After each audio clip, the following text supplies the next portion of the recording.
ये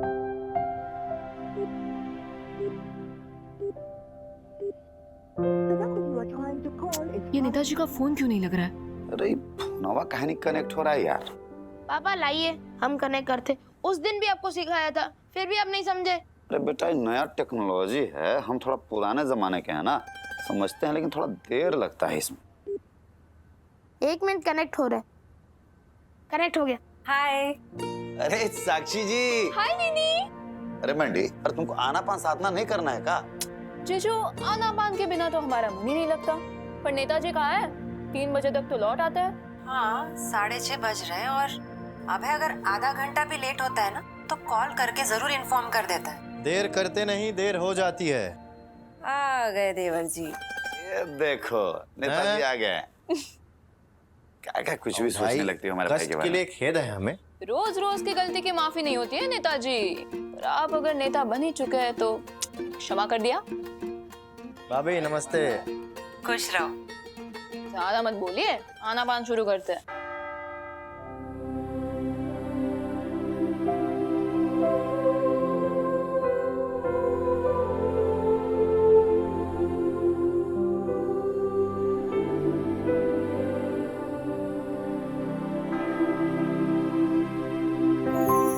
भवतु सब मंगलम। साधु साधु साधु। अभय, आज तुमसे शुरू करते हैं। तुम बताओ तुम्हारा दिन कैसे बीता? 1 मिनट दीदी, इससे पहले कि हम अपनी आज बीती पर चर्चा करें, अब ये बताओ लेट क्यों हुआ? कहीं बताओ। भाषण वाषण दे रहे थे का? अरे भाभी हम बताते हैं, मंडिया का तेज दिमाग है भाई। और कल तुमने का सही अनुमान लगाया है। ऐसा अनुमान? आज यूनिवर्सिटी में सत्यजीत की छोटी बहन रिया हमसे मिलने आई थी। सत्यजीत की बहन रिया कॉलेज क्यों आई थी?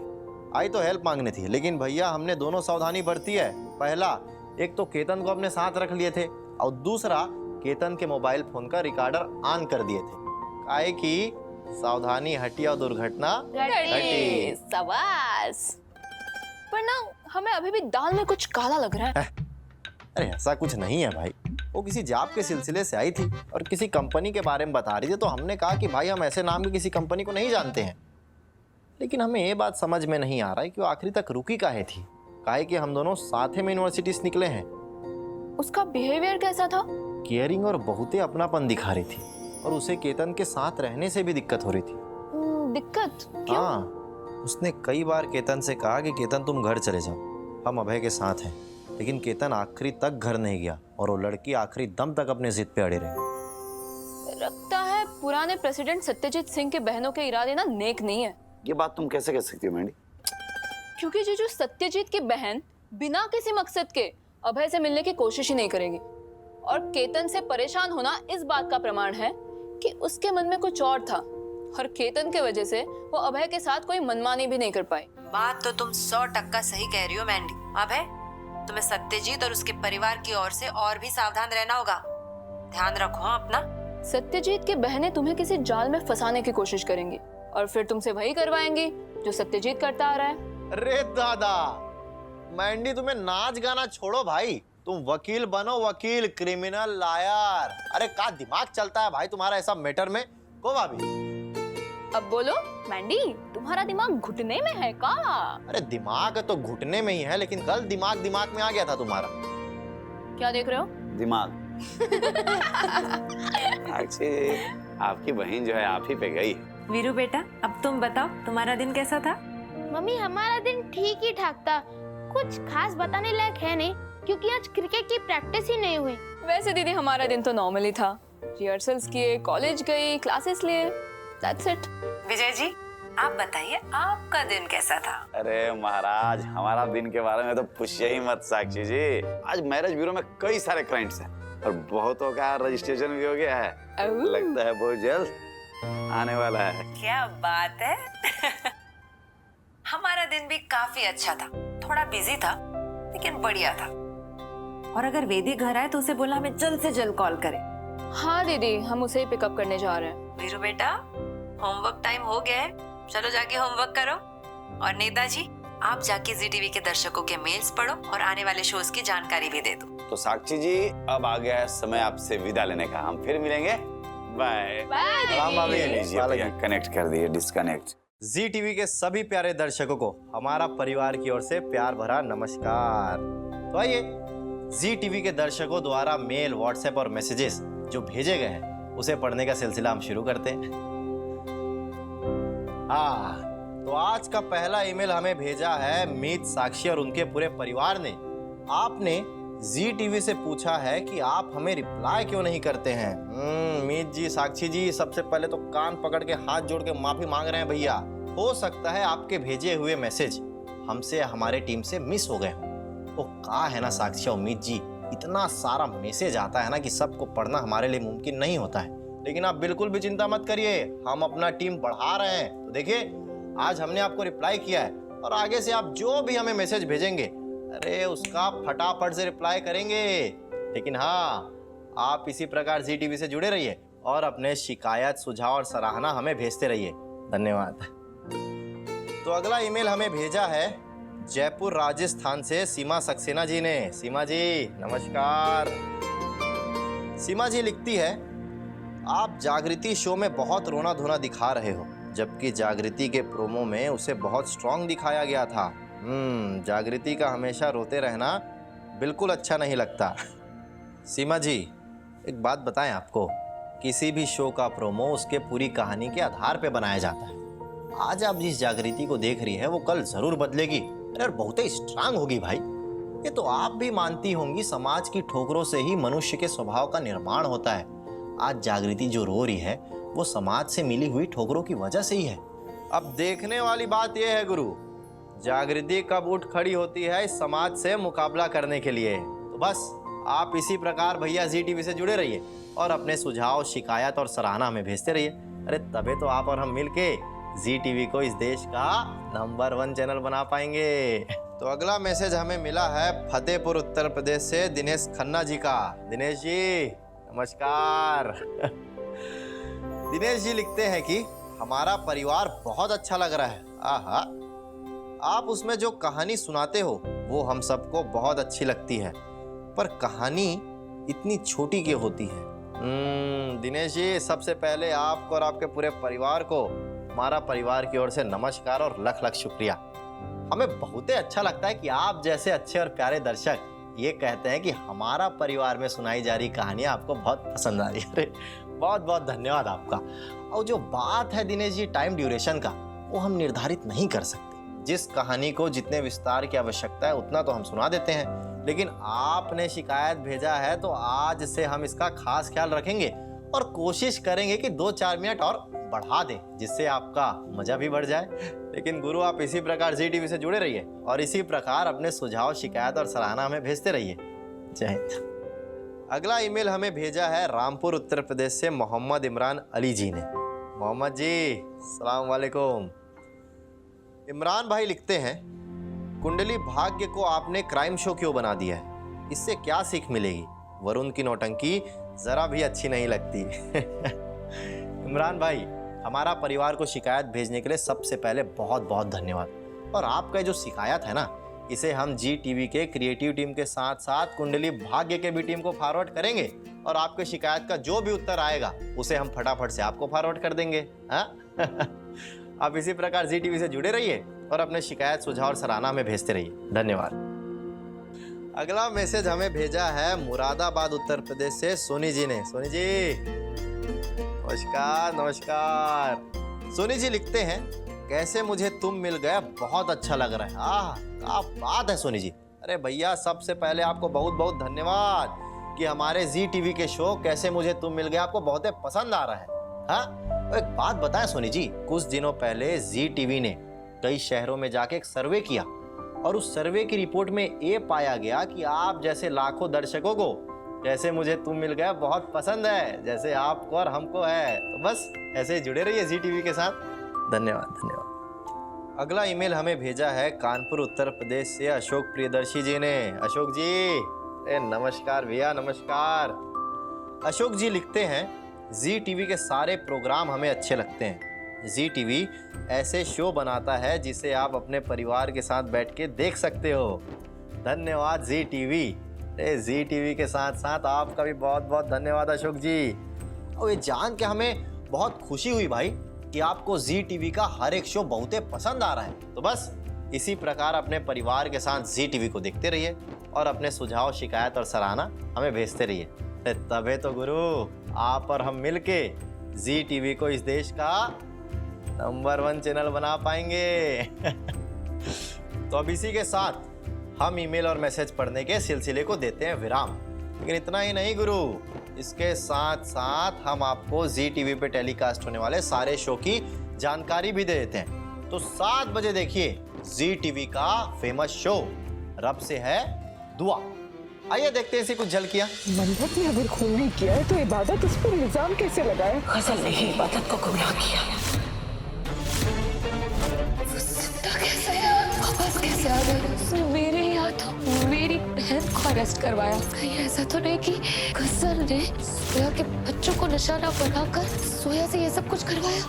अगर ऐसा है तो बच्चों की जान खतरे में है। गलती मैंने की है ना, गलती को सुधारूंगी भी मैं, जेल से बाहर भी मैं ही निकलूंगी। फिर 7:30 बजे देखिए कैसे मुझे तुम मिल गए। अरे गुरु, ये जी टीवी का बेहद फेमस शो है, तो इसे बिल्कुल भी मिस नहीं करिएगा। अरे उससे पहले आइए आपको दिखाते हैं इस शो की कुछ झलकियां। क्या हुआ? मेरे दिमाग में बस ये आइडिया है कि खाली बैठे से अच्छा तो है कि मैं गाड़ी चला सकता हूँ ना डैड। ये थोड़े टाइम की ही बात है, इसके बाद कोई दूसरी जॉब इससे बेहतर मिलेगी तो ये जॉब छोड़ दूंगा पक्का।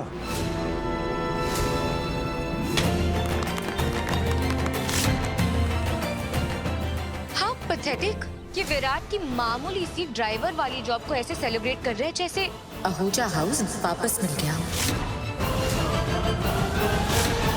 फिर 8 बजे देखिए जी टीवी का बेहद पॉपुलर शो आप फिर समझ गए। हाँ भाई, हम भाग्य लक्ष्मी की बात कर रहे हैं। आइए देखते हैं इसे कुछ झलकियां। दरवाजा बंद कर लेना। हाँ? नहीं मॉम, क्यों? क्योंकि मैं चाहती हूँ कि लक्ष्मी सब देखे, और जब वो देखेगी ना हमें साथ में, तो उसे पता चल जाएगा कि उसके साथ टाइम स्पेंड करने के बाद ऋषि मेरे साथ सोया था।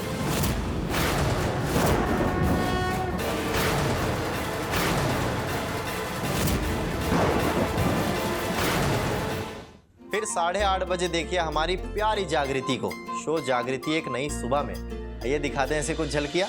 हमारी जग्गू नीचे बैठकर ही शिक्षा पालेगी। आपकी जिद के कारण कहीं ऐसा ना हो कि वो ईमो का भी गवा दे अपने हाथ से। लेकिन हरीश तुम समझ नहीं रहे हो, ये सही फैसला नहीं हुआ। बस कीजिए मैडम जी, आप हमारे सही गलत का फैसला करना बंद कर दीजिए। जितना सरकार ने हमें दिया हमारे लिए उतना ही काफी है। नहीं जागृति, मत मानो इस अन्याय को। हमारी बात ठीक कह रही है सरकार।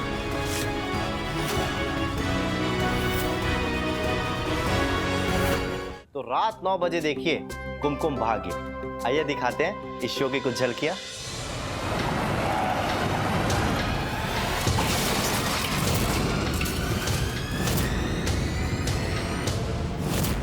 ठीक तो हो जाएगा ना साहिल? देखिए, एक्सीडेंट होने की वजह से साहिल का काफी खून बह गया है। I am sorry, he is no मोर।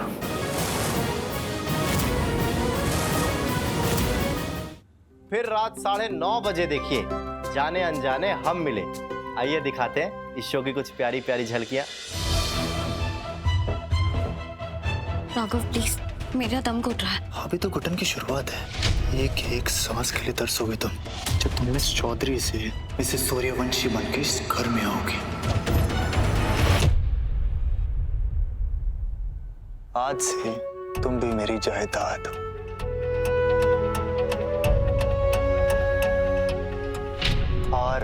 और मतलब रीत राघव का राड़ा।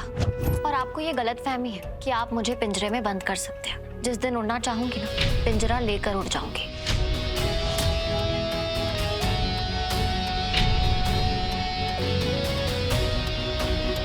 तुमसे ही सीख रहा हूँ तमाशा करने के बाद अच्छा कैसे बना जाता है। फिर रात 10 बजे देखिए जी टीवी का बेहद मशहूर शो कुंडली भाग्य। आइए दिखाते हैं इस शो की कुछ झलकियां। Are you sure शनाया कि ये सिर्फ एक झगड़ा है? I mean, पलकी और शौर्य के बीच में कहीं प्यार तो नहीं? तूने ऐसा क्यों बोला कि शौर्य पलकी को प्यार करता है? कौन हो आप? क्योंकि तुमसे उम्र में बड़ी है, तुम्हारी माँ जैसी है। इनकी इज्जत करो। माँ जैसी है तो मैं क्या करूं? Not my problem. इज्जत दो इनको आता है इज्जत देना।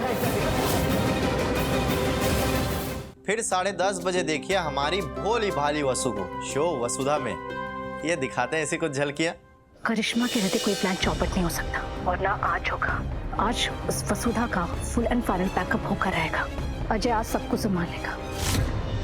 आज सुबह से जो भी फ्रेश बैच ऑफ ऑडिशंस हुए उनमें काफी अच्छे ऑप्शंस मिले। यार ये तो सिंगल माँ बाप हैं, आलोक जी और सुनीता जी। कुछ तो गड़बड़ है यार। आज तक तू अपनी मर्जी का करती आई है, रात से तू वही करेगी जिसमें तारे जी की खुशी होगी, समझी? भैया आप लोग के भेजे हुए सुझाव पे अमल करते हुए अरे जी टीवी लेकर आ रहा है एक नया शो 3 दिसंबर से। बस इतना सा पाप। तो आइए दिखाते हैं उस शो का प्रोमो। नाश्ता खाना सब रेडी है। मम्मी जी आज काम का पहला दिन है। इस उम्र में अब रसोई संभालनी पड़ेगी। नहीं मम्मी जी, हमने सब रेडी कर दिया है। अब तो मिसेस की भी नेम प्लेट लगानी पड़ेगी। जरूर लगेगी, लेकिन आपके नाम के, अपने नए घर के बाहर। मम्मी किसी ने भी आपको गुड लक नहीं किया ना? कोई बात नहीं बेटा, जिस दिन वो समझ जाएंगे साथ आ जाएंगे। पूरे करने हैं उसे अपनों के सपने, लेकिन क्या साथ देंगे उसके अपने? बस इतना सा ख्वाब 3 दिसंबर से शाम 7 बजे ZTV और ZEE5 पर। अरे कैसे गुरु, मजा आया ना झलकियां देख के? तो इसी प्रकार जुड़े रहिए जी टीवी के साथ, क्योंकि प्यार से भरा संसार दिखाएगा हमारा परिवार। कुछ आपके सुनेंगे, कुछ अपने कहेंगे, ये नोक झोंक ऐसे बस चलती रहेगी। दिखाएंगे हम अपना परिवार, हमारा परिवार। बेटा हम इम्पोर्टेंट किताब पढ़ रहे हैं, हमें डिस्टर्बेंस नहीं चाहिए। और तुम चोच ना लड़ाओ और खोपड़ी ना खाओ हमारा। जीजू फोड़ दो इसकी खोपड़ी। बेटा खोपड़ी तो फोड़ेंगे, लेकिन तुम दोनों की। अरे तुम लोगों को समझ में नहीं आ रहा है, हमारा प्यारा दुलारा आंखों का तारा वीरू हमारा होमवर्क कर रहा है और तुम लोग यार डिस्टर्ब किए जा रहे हो। वाह वाह भैया, आपको युवा नेता स्वयं बोल रहे हैं कि भैया हम यहाँ पे पढ़ाई कर रहे हैं पुस्तक की, तो मेंढी के गाना गाने से हमें डिस्टर्बेंस हो रहा है, तो आप हमारी बात नहीं मान रहे हैं। और नान कुल लड़का बोल रहा है, उसके बाद पे आप हाँ में हाँ मिला रहे हैं। हम कुछ बोल दें मेंढी को तो आपका तो जवाब ऐसा रॉकेट की तरह आता है ना हमारे तरफ कि मेंढी का टांग मत खींचो, मेंढी को परेशान मत करो, मेंढी को ये मत करो वो मत करो। बहुते साइड लेते हो भैया आप इसका। अच्छा अब क्या पढ़ रहे हो? ओहो, ठाकुर रामकृष्ण परमहंस। हल्का समझे हो का? अरे नहीं नहीं नहीं, हल्के में कैसे लेंगे तुमको, ये पूरा पढ़ लिए का? अरे नहीं नहीं भैया, पूरा नहीं पढ़े हैं, लेकिन डॉक्टर रश्मि ने ठाकुर रामकृष्ण परमहंस जी के लिए एक से बढ़कर एक 101 प्रेरक प्रसंग लिखे हैं। पापा हम भी होमवर्क कर करके बोर हो गए, चकनाचूर हो गए। अगर चाचू 1-2 प्रसंग सुना देंगे तो शायद हमारा दिन बन जाए। अरे बेटा तुमको चकनाचूर होने की जरूरत नहीं है। अब है चाचू तुमको एक प्रसंग सुनाएंगे बढ़िया वाला। हाँ अरे तो आइए ना गुरुदेव, अर्धगोला बनाइए, वहीं बैठ के प्रसंग सुनेंगे का? अरे नेता प्रसंग सुनने के लिए तो हम कहीं पे भी चले जाएंगे हो। आ जाइए सुनाइए चाचू। चलिए शुरू हो जाओ। एक बार रामकृष्ण परमहंस जी का दर्शन करने के लिए एक गरीब लकड़हारा आए।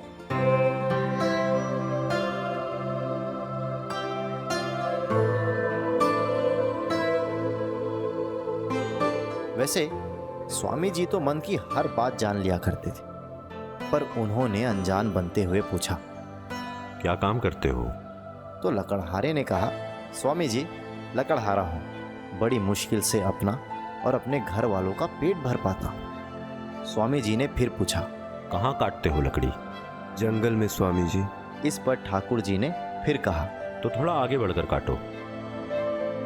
लकड़हारे के मन में ठाकुर जी की कही बात बैठ गई। अगले ही दिन जब वह लकड़ी काटने गया तो जंगल के और अंदर बढ़ गया। वहां उसे चंदन के पेड़ मिले।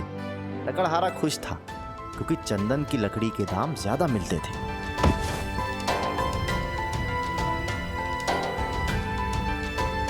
कुछ दिनों बाद वो लकड़हारा पुनः स्वामी जी के दर्शन करने पहुंचा। स्वामी जी ने पूछा, क्या हाल है? तो उस लकड़हारे ने जवाब दिया, कृपा है महाराज, कृपा है। स्वामी जी ने फिर पूछा, अब भी उसी जंगल में लकड़ी काटते हो? लकड़हारे ने कहा, जी महाराज। तो स्वामी जी ने कहा, थोड़ा और आगे बढ़ो। अगले दिन वो और आगे बढ़ा तो उसने देखा कि वहां चांदी की एक खान है। वो प्रसन्न मुद्रा में स्वामी जी के चरणों में धन्यवाद करने पहुंचा, किंतु उसके कुछ भी बोलने से पहले स्वामी जी ने फिर वही दोहरा दिया, और आगे बढ़ो। आगे बढ़ते बढ़ते उसे सोने की, हीरे की और मोती के खान मिलने लगे। अब उसकी सारी दरिद्रता समाप्त हो चुकी थी। इस बार जब वो स्वामी जी के दर्शन के लिए पहुंचा तो स्वामी जी ने उस लकड़हारे को पास बिठाकर समझाया, ये तो तुम्हारी सांसारिक स्थिति के लिए था। तुम अपने पथ पर आगे बढ़ते गए और ईश्वर तुम्हें तुम्हारी जरूरत से ज्यादा देता रहा, पर अब ईश्वर ही है, उसकी ओर बढ़ो, उसमें अपना मन रमाओ। जब तुम्हारा मन ईश्वर में लगेगा तब तुम्हें चांदी, सोना, हीरे, जवाहरात सब कंकड़ पत्थर लगने लगेंगे। उसको याद करके तुम्हें जो संतुष्टि मिलेगी वो किसी चीज को पाकर नहीं मिल सकती। इसलिए अब तुम ईश्वर की साधना मार्ग में भी बढ़ते जाओ। वो धनी बन चुका लकड़हारा ठाकुर जी का दिव्य ज्ञान प्राप्त कर उनका परम भक्त बन गया और ईश्वर को खोजते खोजते उनका सच्चा भक्त बन गया। क्या बात है चाचू। समझा मेरे बेटा, ये प्रसंग हमें यही सिखाता है कि हमें निरंतर बढ़ते रहना चाहिए। रास्ते में जो कुछ भी मिलता है वो कंकर पत्थर के समान है, पर सत्य की प्राप्ति जो होती है ना, लक्ष्य पर पहुंचकर ही होता है। तुम क्या चाहते हो? ये जो तुम बोलते हो बोर हो गया पापा, चकनाचूर हो गया, दिमाग गर्म हो गया, क्या चाहते हो? यहीं ठहर जाए? नहीं ना, तो इसका मतलब है कि हमेशा आगे बढ़ते रहो। अगर बेटा तुम यहीं अगर ठहर गए तो समझो तुम्हारा जिंदगी यहीं ठहर गया। वीरू भैया को जो समझ में आया कि नहीं समझ में आया? समझ रहे चाचू, थोड़ा वक्त लगेगा। पापा हम जाए टीवी देख कर आए। अरे समझ आया नहीं है, टीवी कहाँ देखने जाओगे भाई, पहले समझ तो लो। अरे बोला ना कि थोड़ा टाइम लगेगा, तब तक टीवी देख लेगा, टाइम भी हो जाएगा, समझ भी जाएगा। जा बेटा जा। देखो वीरू पांडे टीवी देखने के नाम पे कैसे भागे। तो हमारा परिवार में ऐसी खट्टी मीठी नोकझोंक तो होती ही रहती है। आप भी जुड़े रहिए जी टीवी और हमारा परिवार के साथ। और हाँ, कल हमारा परिवार का एपिसोड मिस मत कीजिएगा, क्योंकि हमारा परिवार में आएंगे आप ही के जैसे जी टीवी के दर्शक, जिनका चुनाव आपके भेजे हुए ईमेल्स और मैसेजेस के लकी ड्रॉ के द्वारा हुआ है। वैसे ये मौका आपको भी मिल सकता है, तो भेजते रहिए अपने सुझाव और शिकायतें हमारा परिवार के ईमेल या फिर व्हाट्सएप पर, क्योंकि प्यार से भरा संसार दिखाएगा हमारा परिवार।